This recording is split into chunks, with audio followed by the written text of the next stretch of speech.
Two important observations can be made about this fact. The first is that the plague syndrome is complete without gangrene of the lungs and brain, the victim dying without the putrefaction of any member at all. Without underestimating the nature of the disease, we can say that the organism does not require the presence of a localized physical gangrene to determine its own death. The second observation is that the only two organs really affected and injured by the plague, the brain and the lungs, are both directly dependent upon the consciousness and the will. We can keep ourselves from breathing or from thinking, can speed up our respiration, give it any rhythm we choose, make it conscious or unconscious at will, introduce a balance between two kinds of breathing, the automatic, which is under the direct control of the sympathetic nervous system, and the other, which is subject to those reflexes of the brain which have once again become conscious. We can similarly accelerate, retard, and give an arbitrary rhythm to our thinking, can regulate the unconscious play of the mind. We cannot control the filtering of body fluids by the liver, or the redistribution of blood by the heart and arteries, cannot restrain the digestion, arrest or accelerate the elimination of matter from the intestine. Thus, the plague seems to manifest its presence in and have a preference for the very organs of the body, the particular physical sites where human will, consciousness, and thought are eminent and apt to occur. In 1880 or so, a French doctor by the name of Yersin, working on some cadavers of Indo-Chinese natives who had died of the plague, isolated one of those round-headed, short-tailed tadpoles which only the microscope can reveal, and called it the plague microbe. Personally, I regard this microbe only as a smaller, infinitely smaller, material element which appears at some moment in the development of the virus, but which in no way accounts for the plague. And I should like this doctor to tell me why all the great plagues, with or without virus, have a duration of 5 months, after which their virulence abates, and how the Turkish ambassador, who was passing through Languedoc towards the end of 1720, was able to draw an imaginary line from Nice through Avignon and Toulouse to Bordeaux, marking the limit of the scourge's geographical extent, a line which events proved to be accurate.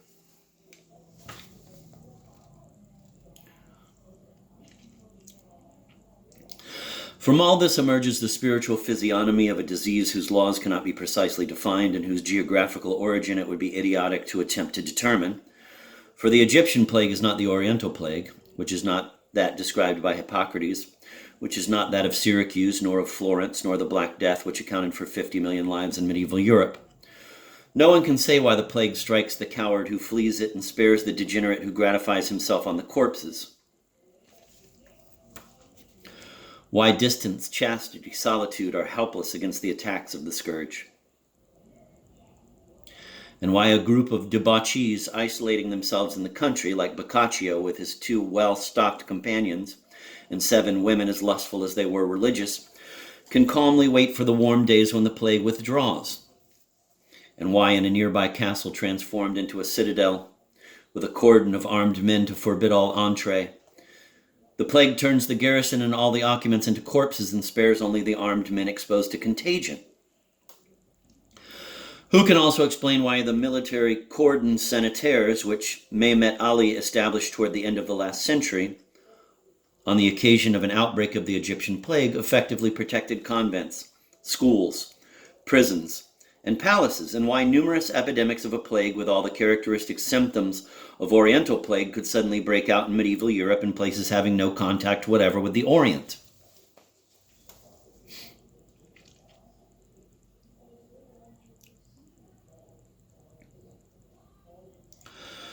From these peculiarities, these mysteries, these contradictions, and these symptoms, we must construct the spiritual physiognomy of a disease which progressively destroys the organism, like a pain which, as it intensifies and deepens, multiplies its resources and means of access at every level of sensibility.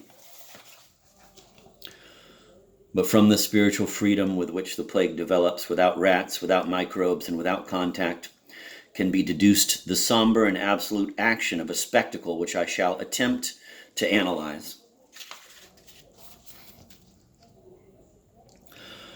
Once the plague is established in a city, the regular forms collapse. There is no maintenance of roads and sewers, no army, no police, no municipal administration.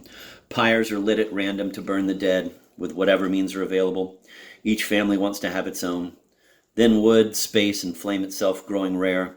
There are family feuds around the pyres, soon followed by a general flight, for the corpses are too numerous. The dead already clog the streets in ragged pyramids gnawed at by animals around the edges. The stench rises in the air like a flame. Entire streets are blocked by the piles of dead. Then the houses open and the delirious victims, their minds crowded with hideous visions, spread howling through the streets. The disease that ferments in their viscera and circulates throughout their entire organism discharges itself in tremendous cerebral explosions.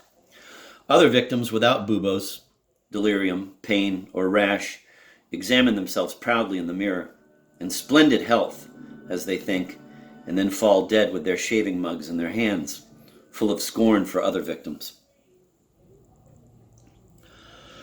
Over the poisonous, thick, bloody streams, color of agony and opium, which gush out of the corpses, strange personages pass, dressed in wax, with noses long as sausages and eyes of glass, mounted on a kind of Japanese sandal made of double wooden tablets, one horizontal in the form of a soul, the other vertical to keep them from the contaminated fluids, chanting absurd litanies that cannot prevent them from sinking into the furnace in their turn. These ignorant doctors betray only their fear and their childishness. The dregs of the population, apparently immunized by their frenzied greed, enter the open houses and pillage riches they know will serve no purpose or profit. And at that moment the theater is born. The theater, i.e., an immediate gratuitousness, provoking acts without use or profit. The last of the living are in a frenzy. The obedient and virtuous son kills his father. The chaste man performs sodomy upon his neighbors. The lecher becomes pure. The miser throws his gold in handfuls out the window. The warrior hero sets fire to the city he once risked his life to save.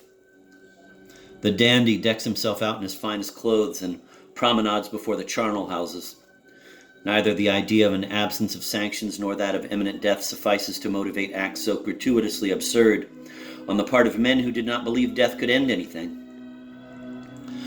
And how explain the surge of erotic fever among the recovered victims who, instead of fleeing the city, remain where they are, trying to wrench a criminal pleasure from the dying or even the dead, half crushed under the pile of corpses where chance has lodged them?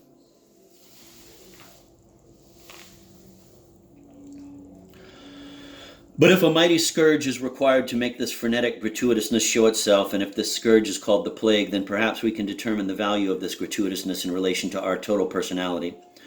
The state of the victim who dies without material destruction, with all the stigmata of an absolute and almost abstract disease upon him, is identical with the state of an actor entirely penetrated by feelings that do not benefit or even relate to his real condition. Everything in the physical aspect of the actor, as in that of the victim of the plague, shows that life has reacted to the paroxysm, and yet nothing has happened.